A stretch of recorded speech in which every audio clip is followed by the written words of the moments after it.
Hello students, how are you all? I just hope that you all are safe at your places. Now students, as you all know that your second term examination, they will start from 14th of December and your assignments, your syllabus will be from 15th assignment to 25th assignment. Okay, so kindly prepare according to that. Now students, as you know that your second term syllabus will be from 15th assignment to 25th assignment, and you have to prepare chapter number 3 digestive system, chapter number 6 adaptations in plants, chapter number 8 air, and chapter number 10 the solar system for your second term examination. Okay, today we are going to revise chapter number 8 air. So what is air? Air is a mixture of colorless gases. Colorless means that doesn't have any color. So it's a mixture of many colorless gases like nitrogen, oxygen, carbon dioxide, etc. And why we need air? We need air for breathing. What we take in? When we inhale, then what we take in? We take in oxygen. We take in oxygen, and what we give out? We give out carbon dioxide. Okay. Then secondly, flying kites. We need air for flying kites. And then for air transport, we travel from places, from one place to another through aeroplanes. Okay. So air is needed for air transport. Then for photosynthesis. During the process of photosynthesis, what happens? Green plants, they prepare their food using carbon dioxide from the air. Okay, so it is needed for photosynthesis also. Photosynthesis is a process by which green plants, they prepare their own food. Then filling balloons, it is used for filling balloons also and for air balloons also. Okay, then for burning, air is needed for burning. If there will not be any air, then it will not burn. Things will not burn. Okay. Then composition of air. That means just here air is composed of. That means air has many gases in it. What are they? Nitrogen, oxygen, other gases like carbon dioxide, water vapor, inert gases like unreactive gases like helium, neon, and other gases like methane and hydrogen. Okay. Then so 78% of the total air, 78% is nitrogen, 21% is oxygen, and 1% is actually other gases. Okay.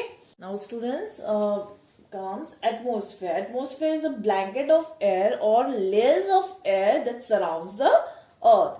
The first layer of the atmosphere is troposphere.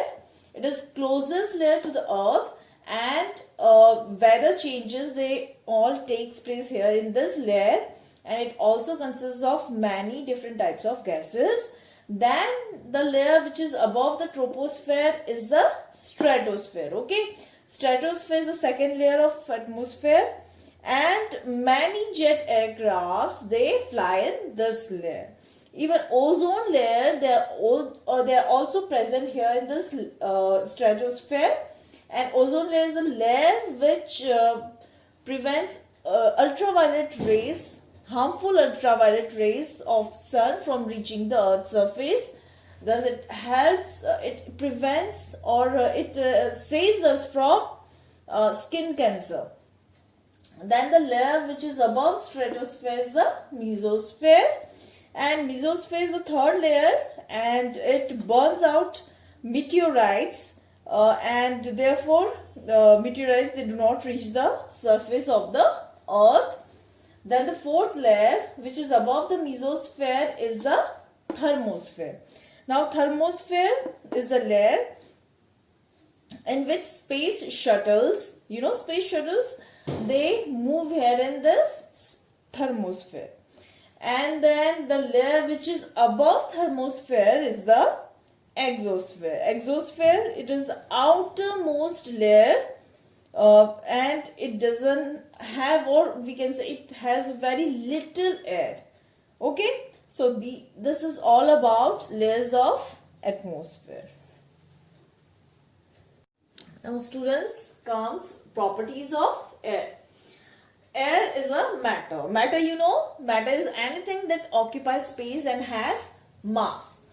Now air has many properties, like it occupies space, that means it covers space. We cannot see air, it is colorless, but it can occupy space. Then it has weight also, that means it has mass.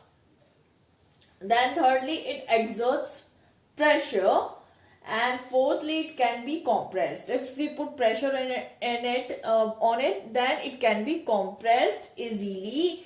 It is actually highly compressible out of 3 states of matter. Then uses of components of air. As I told you that air is composed of many gases. The first one is oxygen. Oxygen, it is used for burning. Okay, burning cannot be done without oxygen. Then respiration, it is whatever we inhale, that is oxygen. We inhale oxygen, and what we give out carbon dioxide. Okay, and it is also used for welding metals. And then comes carbon dioxide. What we give out? We exhale carbon dioxide. And carbon dioxide gas is used by plants for photosynthesis. Photosynthesis is the process by which green plants, they prepare their own food. The next one is nitrogen. Nitrogen is a gas which is used for growth of plants. It is actually beneficial for growth of plants. And the second one is food packaging. Nitrogen, it is used in food packaging, as nitrogen prevents the growth of microorganisms like bacteria, etc. So it keeps the food fresh. That's why it is used in food packaging, like in food packets, like in chips, then in canned food like canned fish, etc. Then protein synthesis, it is used by leguminous plants for protein synthesis. Okay, then use of inert gases. Inert gases, they are the unreactive gases that are present in air, like helium, neon, argon, etc. Helium, it is used in weather forecasting balloons. Weather forecasting balloons, they are the balloons that are used for weather forecast. Okay. Now neon is the gas, inert gas.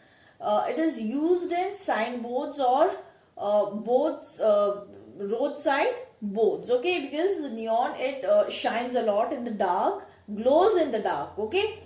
Then use of water vapors. Water vapors, they are also present in air, and it is what it does, water vapors, they prevent drying up of substances. Okay, and what they do, they keeps plants fresh and green, and they also prevent animal skin from drying up and becoming scaly. Now students, comes air pollution. Now first of all, we need oxygen, we need clean air to survive, because oxygen is the most important component of air, and it is very important for our survival also. So what we need fresh air. Okay, and air which is free from any type of or any kind of pollution. So air pollution, it is caused by unwanted substance. When unwanted substance like smoke, dust, when it is added into the air, then it causes air pollution. That means it causes, or it makes the air dirty. So to stop or to prevent the air from getting dirty, there are remedial measures that we will discuss now. But before that, let us discuss the causes of air pollution. So air gets polluted by the following reasons. Number one, by burning of fuels. Fuels like petrol, diesel, coal, they all are fuels. So when these fuels they burn, then they causes pollution in air. Okay. Then smoke from vehicles, homes and factories. Smokes that comes from vehicles like cars, scooters, etc. or from homes, from kitchen, from the chimneys, or factories, from the chimneys of factories. Then they add pollution to the air. Okay. Then thirdly, cutting down of trees increases carbon dioxide level in the atmosphere. You know, oxygen, we get oxygen from plants, we get oxygen from trees. So if we'll cut down trees, then the level of the oxygen will decrease and the level of carbon dioxide will increase.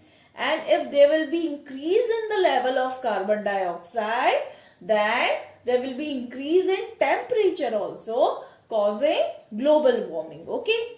Then remedial measures. Remedial measures means how we can prevent, how we can stop air pollution. First of all, we should plant more trees. Why? Because plants, they give us oxygen and they also clean air. Okay. So we should plant more trees. Then secondly, we should use catalytic converter in vehicles. Okay. Catalytic converters, what they do? They convert the harmful gases into harmless products. Okay.